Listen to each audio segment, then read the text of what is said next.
Bonjour à tous, allez, nouvelle vidéo pour les cinquièmes cette fois-ci, avec une fiche de révision sur les fractions. Alors on va revoir comment simplifier des fractions, comment les comparer, calculer et puis donner le résultat sous forme de fractions simplifiées au maximum. Donc en cinquième, il n'y a que la soustraction et l'addition, la multiplication et la division viendront en quatrième. Et puis on va terminer par un petit problème justement pour voir qui va être en lien avec addition et soustraction de fractions et avec prendre la fraction d'une quantité. Donc on est parti sur la correction tout de suite. Premier exercice, donc simplifier au maximum les fractions. Il faut tout simplement connaître ces tables. Quand vous avez 15 sur 45, ça se termine par 5, c'est dans la table de 5. Donc notre 15, on va l'écrire 3 fois 5, 45, 9 fois 5, et on va barrer les 5. Qu'est-ce que ça signifie? Barrer les 5, ça veut dire qu'on va diviser en haut et en bas par le même nombre.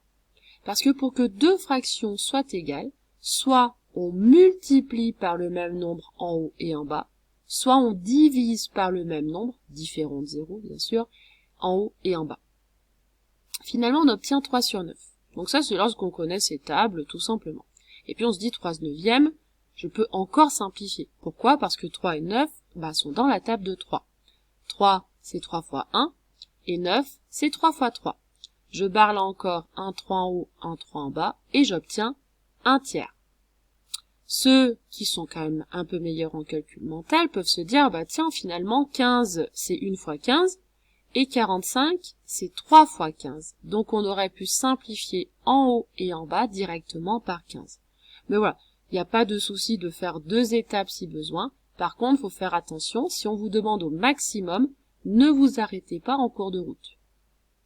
Si je regarde 64 sur 24, là encore, si je connais bien mes tables, je vois que 64, c'est 8 fois 8. 24, c'est 8 fois 3. Je barre en haut et en bas par 8, donc je simplifie par 8, et j'obtiens 8 tiers. Pour le dernier, on a toujours tendance à se dire je barre les zéros. Alors attention, ça vient du fait que 900, je peux écrire 9 fois 100. 800, 8 fois 100. Là encore, je simplifie, je divise par 100 en haut et en bas, et j'obtiens 9 huitièmes. Donc finalement, c'est tout simplement écrire les nombres, grâce aux tables de multiplication, de trouver ce qu'on appelle un diviseur commun en haut et en bas, de pouvoir le barrer et de simplifier notre fraction. On passe à la comparaison de fractions. Alors pour comparer deux fractions, on vérifie quand même la première chose que nos fractions soient plus petites ou plus grandes que 1. C'est-à-dire que s'il y en a une qui est plus grande que 1 et une qui est plus petite que 1, ça va être facile de les comparer. Comparer, donc, c'est savoir quelle est la plus petite, quelle est la plus grande. Si je regarde ici, 7 neuvièmes, 7 est plus petit que 9. 29 36e, 29 est plus petit que 36. Les deux fractions sont plus petites que 1. Donc là, comme ça, je peux pas les comparer comme ça. Il me faudra à la rigueur une calculatrice pour calculer ce que ça correspond en quotient. Si on n'a pas le droit à la calculatrice, c'est grâce à nos tables de multiplication qu'on va pouvoir le faire. Pour cela, il nous faut le même dénominateur. Je regarde, là j'ai 9, là j'ai 36. Bon, c'est pas le cas. Je regarde le plus grand, c'est-à-dire 36, et je regarde si c'est dans la table de 9. En effet, 36, c'est 9 fois 4. Donc, je vais tout mettre sur 36. C'est-à-dire que mon 29 36e, je vais le garder tel quel, et je vais modifier le 7 neuvième. 7 neuvième, comment je fais pour mettre sur 36? Je me dis, pour passer de 9 à 36, on va faire fois 4. Là encore, toujours, soit par un produit, soit par une division. Donc, 9 fois 4, 36, mais attention, pour que mes deux fractions soient égales, si je multiplie en bas par 4, je dois faire la même chose en haut, donc je fais 7 fois 4. On voit bien apparaître mon 7 neuvième ici, je multiplie par 4 en haut et en bas, donc j'obtiens une fraction qui est égale. Ce qui veut dire que 4 fois 7, 28, 28 sur 36, c'est la même chose que 7 sur 9. Là, par contre, cette fois-ci, j'ai le même dénominateur. Je regarde les numérateurs. 28 étant plus petit que 29, ça veut dire que 7 neuvième est plus petit que 29 36e. Exercice 3. Là, on vous demande de calculer et de donner donc le résultat sous la forme d'une fraction simplifiée au maximum. Lorsqu'on doit ajouter ou soustraire des fractions, on doit tout le temps avoir le même dénominateur. C'est la première chose que vous devez regarder. 9 quarts moins 7 quarts. Ah, bah là, j'ai rien à faire. J'ai déjà le même dénominateur. Donc je le garde. Je fais pas 4 moins 4. Donc je garde mon dénominateur commun. Et en haut, au numérateur, je vais tout simplement faire 9 moins 7. 9 moins 7, bah j'obtiens 2. Alors on pourrait se dire, bah j'ai fini. Mais attention à la consigne, on me donne sous la forme d'une fraction simplifiée au maximum. Donc, là, il faut que je continue. 2 sur 4, est-ce que je peux simplifier? Oui, c'est dans la table de 2. 2, c'est 2 fois 1. 4, c'est 2 fois 2. Donc, je barre les deux en haut et en bas. Donc, un seul en haut, un seul en bas. Et ça me donne 1 demi. Là, j'ai terminé. Je passe au B. 5 huitièmes plus 11 seizièmes. Alors mince, j'ai pas le même dénominateur. Comment faire? Première étape, je regarde le plus grand. Ici, c'est 16. Et je me pose la question, est-ce que 16 est dans la table de 8? Bah oui, 16, c'est 8 fois 2. Donc, on va garder le 16. On garde le plus grand, on garde notre 11 seizième, qu'on va réécrire à chaque étape. Faites bien les étapes les unes en dessous des autres. Ça sera beaucoup plus simple après quand vous allez faire des calculs plus complexes en quatrième. Donc mon 5 huitièmes, je vais le mettre sur 16. Je me dis, donc comment je fais pour passer de 8 à 16? Ben, je vais faire fois 2. Là encore, pour que mes fractions là qui sont en vert soient égales, si je fais fois 2 en bas, je dois faire fois 2 en haut. Donc, je fais 8 fois 2 en bas, 5 fois 2 en haut, ce qui veut dire que j'obtiens 10 sur 16, c'est-à-dire que ma fraction 10 seizième, elle est égale à ma fraction 5 huitièmes. Ce serait tout bête, hein, si je fais 5 divisé par 8 ou 10 divisé par 16, ben j'obtiens la même chose. Donc, une fois que j'ai ça, là par contre, maintenant, j'ai le même dénominateur. Donc là, je le garde, je garde mon 16. Et au numérateur, je vais calculer 10 plus 11. Et 10 plus 11, ça me donne 21. Finalement, j'obtiens 21 seizièmes. Là, par contre, bon, ils sont pas dans la même table, je ne vais pas pouvoir simplifier plus que ça. On va passer au C. 35 sur 24, moins 1 tiers.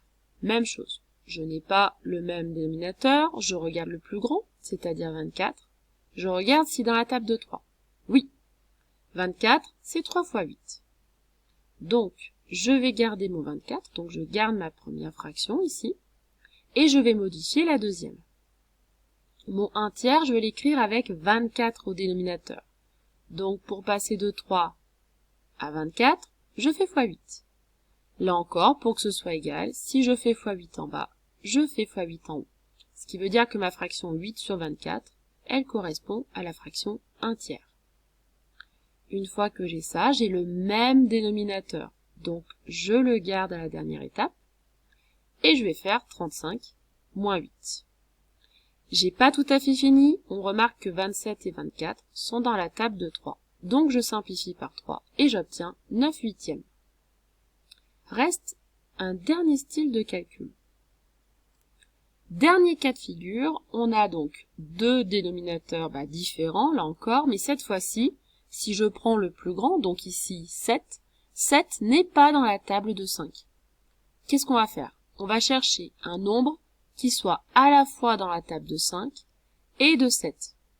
Ici, c'est un peu bête, hein. On va prendre 5 fois 7, c'est-à-dire 35. Pourquoi? Parce que 35, comme il s'écrit 5 fois 7, il est à la fois dans la table de 5 et dans la table de 7. Donc, je vais devoir modifier mes deux fractions. Faites-le bien dans le même ordre, parce que là, quand c'est une addition, ce n'est pas très grave, mais faites attention, si c'est une soustraction, je n'ai pas le droit d'inverser les deux fractions. Donc, je commence par mon 9 cinquièmes qui est en vert ici. Pour obtenir 35 au dénominateur, je multiplie en bas par 7. Si je multiplie en bas par 7, je fais la même chose en haut. Donc le 9, je le multiplie par 7. En bas, 5 fois 7, 35. En haut, 9 fois 7, 63. Pour mon 2 septièmes, je veux encore 35 au dénominateur. Cette fois-ci, pour passer de 7 à 35, je multiplie par 5. Si je le fais en bas, je le fais en haut également. 2 fois 5, 10 sur 35. Et dernière étape, j'ai le même dénominateur, je le garde, et en haut, je vais faire 63 plus 10, c'est-à-dire 73. J'ai terminé, 73 et 35 ne sont pas dans la même table. Dernier style d'exercice, les problèmes. Toto a 1 heure d'études. Il passe 1/4 de son temps à lire, 1/10 à dessiner, 1/20 à rêvasser et le reste à travailler. Et on veut la fraction d'heure qu'il a utilisée pour travailler. Donc déjà, ce qu'on peut faire, c'est mettre de la couleur dans un énoncé. 1/4, donc je l'écris sous forme de fraction, il passe son temps à lire pendant 1/4 d'heure. 1/10, donc 1 sur 10 pour dessiner. 1/20, donc 1 sur 20 pour rêvasser.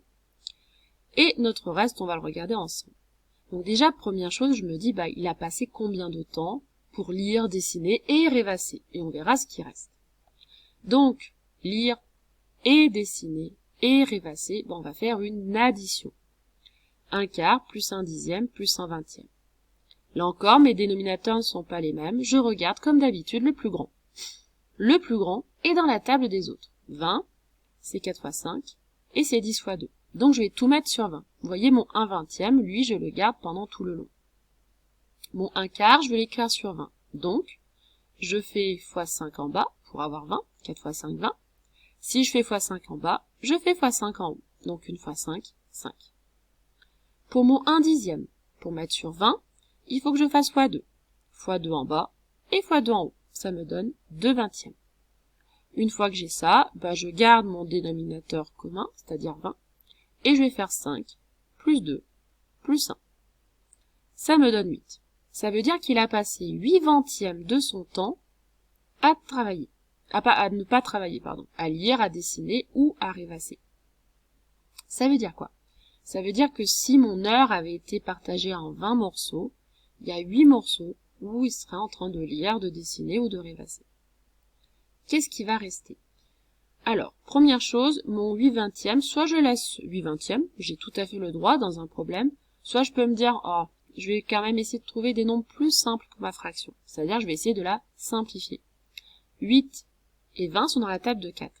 8, c'est 4 fois 2, et 20, c'est 4 fois 5. Je barre mes 4, j'obtiens 2/5. 2/5, c'est là, déjà, on se dit, mon heure, je la partage en 5 morceaux. 2 morceaux correspondent finalement à lire, dessiner ou rêvasser. Donc, qu'est-ce qui va rester? Très souvent, le calcul qu'on va vous demander de faire, c'est 1 moins la fraction que vous avez obtenue. 1 moins 2/5. Pourquoi? Parce que c'est mon heure. 1 heure. Ça peut être 1 heure, ça peut être une journée, ça dépend de l'exercice que vous avez. Vous allez toujours avoir ce 1 moins quand vous avez un reste. Ce 1, je vais pas le laisser comme ça, je vais l'écrire à 5 sur 5. Pourquoi? Pour avoir le même dénominateur. C'est-à-dire qu'une heure, si je la partage en 5 morceaux, mon heure entière, c'est les 5 morceaux sur les 5. Donc 5 sur 5. 5 moins 2, j'obtiens 3. Il me reste donc 3/5. Bon, ici on est dans du bon sens, on n'est pas forcément obligé de faire tout ce calcul. Si on a 2/5 du temps qui est utilisé, qu'est-ce qui reste? 5 moins 2, 3. C'est-à-dire les 3/5 de l'heure, il a passé à travailler. Et combien de temps ça correspond en minutes finalement?